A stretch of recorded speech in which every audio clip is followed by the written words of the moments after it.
Hello students, today's topic is how to solve the numericals of refractive index. When we need to solve the numericals related to the topic of refractive index, the first thing is that we should remember all the formulae. And children, it's not that difficult. Now first of all, we have to see that what do we actually mean by refractive index. So when we say refractive index, we mean that how much is the deviation of the ray of light when it passes from medium 1 to medium 2, provided the optical densities of both the mediums are different. So when there are two mediums, let us say medium 1, medium 2, and both have different optical density, then the ray of light deviates from its straight line path. Now how much it deviates, that is the refractive index, the ability of a medium to deviate a ray of light which is passing through the interface. The other thing which we have to see is that it is just taking place at the point where the two mediums are meeting, just at the interface. So when we talk about refractive index, we can also define it with the help of Snell's law. That is, refractive index n of second medium with respect to first medium, or mu, is ratio of sine of angle of incidence, this angle, and the sine of angle of refraction. Okay, this can also be equal to the ratio of velocity of light in the first medium to the velocity of light in the second medium.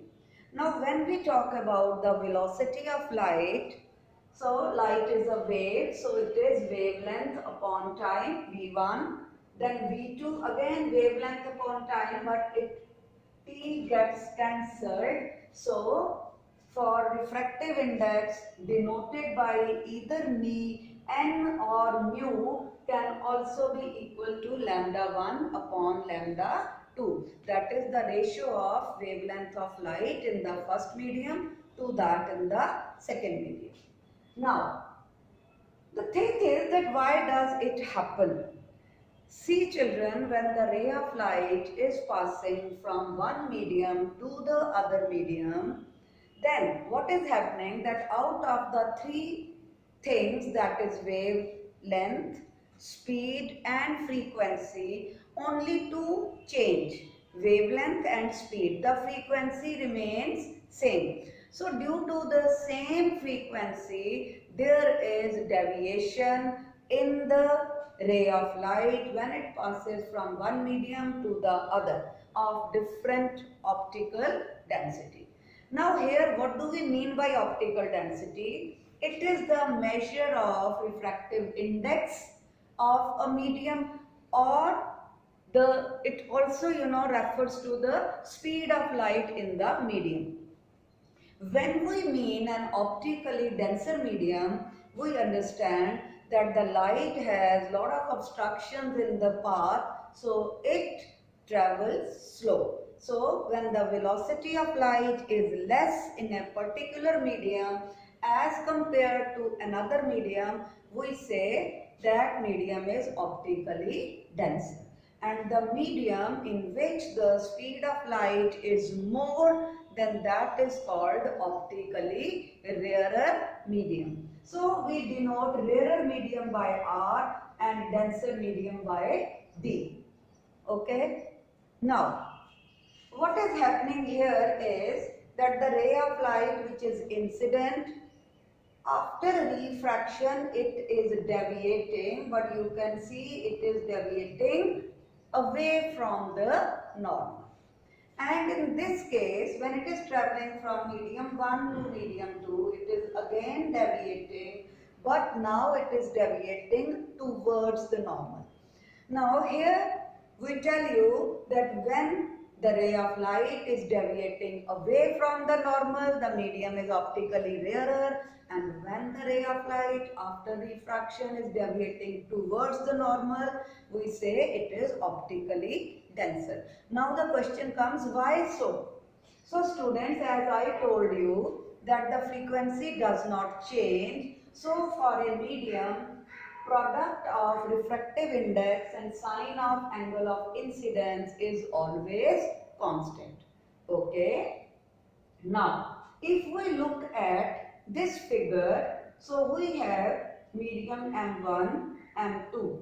Okay. Now, if it is medium M1, then let its refractive index be N1, medium M2, refractive index N2. So, we know that N sin I is equal to constant, and when there are two media, so we write N1 sin I is equal to N2 sin R. Okay. Now, if we do the transposition, we get sin I upon sin R is equal to refractive index of second medium upon refractive index of the first medium. Now, refractive index of second medium upon first medium. Now, when we substitute the values of sin I and sin R, numerically we get that the ratio of refractive index of second medium, which we have denoted by D, and refractive index of first medium, that is R, rarer medium, and R, is greater than 1.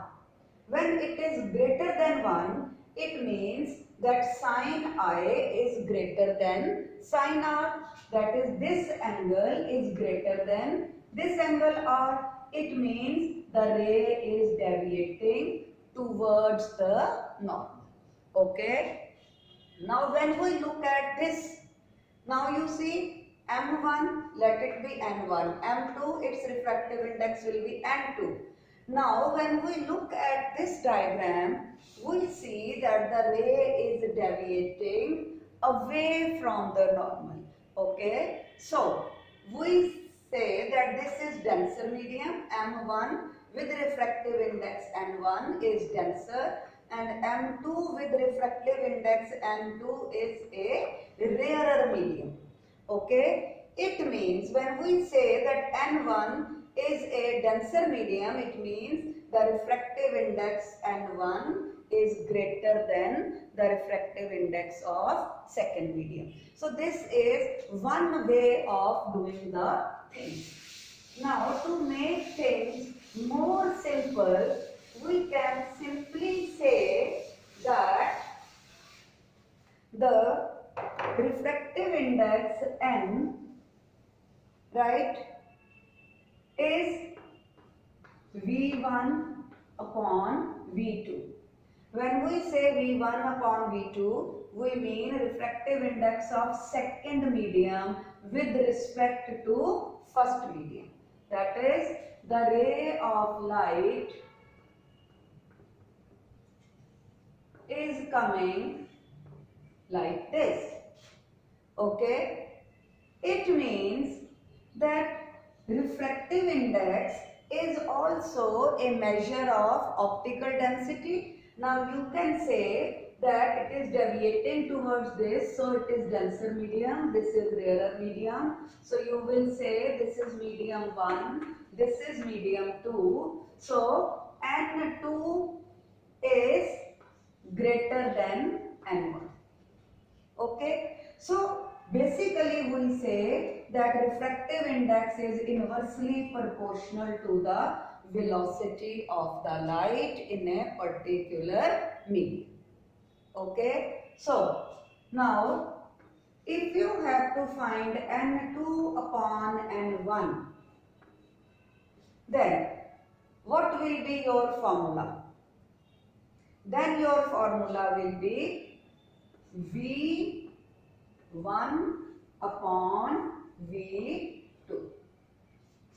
Why so? Because refractive index is inversely proportional to the velocity. Right? Now, let us say that refractive index of glass with respect to air is equal to 1.5. Okay. It also means that velocity of light in air divided by velocity of light in glass is 1.5. So we can also say that the velocity of light in air is 1.5 times the velocity of light in glass, right? That is VA is equal to 1.5 Vg. That is, in air the speed of light is 1.5 times more than the velocity of light in glass. Okay, or velocity of light in glass is 1.5 times less than the velocity of light in air. So what we have to remember is that refractive index is related with the velocities as well as the optical density of the medium. More the optical density, more the refractive index, and vice versa. Okay. Now, for solving the numericals, so you have to write n is equal to sin I upon sin R. Okay. Then it can also be V1 upon V2, and it can also be N2 upon N1. Okay. So you have to read the formula carefully. You have to read the statement carefully, and you have to see that what is given and what you have to calculate, right? So optical density is proportional to refractive index. More optical density, higher refractive index. Okay, so higher refractive index, more optical density, and vice versa. Now what is absolute refractive index? Absolute refractive index is when out of the two mediums, one medium is definitely air or vacuum. So we write it as C upon V. Now here I would also like to tell you one more thing, that the absolute refractive index can never be less than 1, right? NM can never be less than 1. Why? Because this absolute refractive index can never be less than 1. This is because of the reason that C is always greater than V. There is no medium where the speed of light is more than the speed of light in the air or vacuum. Now in numerical solving, when you are to solve the numericals, you have to remember that C is 3 into 10 raised to the power 8 meter per second. This value may be given, may not be given. So if it is given, well and good. If it is not given, you have to remember that C is equal to 3 into 10 raised to the power 8 meter per second. Thank you so much. I hope you will be able to solve the numericals now.